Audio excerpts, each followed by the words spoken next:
کیونکہ آج آپ کو زیادہ تر جو ہے نا ہینڈسم، آپ اسمارٹ اس کو سمجھتے ہو کہ جو اپنی تقریر کے اندر، جو اپنے لیکچرز کے اندر، اپنے گفتگو کے اندر آپ کو سائنس کی کوٹیشنز کوٹ کر کے دے.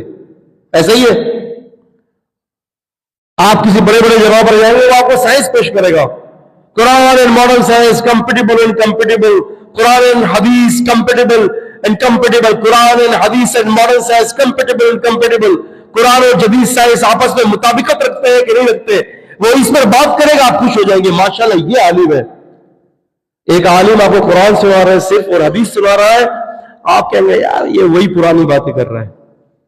اور جہاں پر اس نے سائنسی تحقیقات کی جو ہے وہ آپ کو جو ہے اس کے بارے میں بیان کرنا شروع کر دیا، آپ کہیں گے کہ یہ آدمی ہے، اس کے پاس نالج ہے. اور بھائی قرآن اور حدیث کو پیش کرنے کے لیے سائنس کا سہارا لینا بے وقوفی ہے.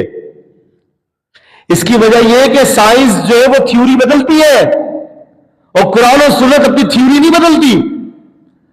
سائنس جو ہے وہ غلطی بھی کرتی ہے، قرآن و حدیث میں غلطی نہیں ہے. لا یأتی الباطل من بین یدیہ ولا من خلفہ، نہ قرآن کے آگے باطل اس کے آگے سے آتا ہے جھوٹ، نہ اس کے پیچھے سے آتا ہے. رسول اللہ صلی اللہ علیہ وسلم نے اپنے حدیثوں کے بارے میں فرمایا تھا ما یخرج منہ الا حق، میری زبان سے حق کے سوا کچھ نہیں نکلتا.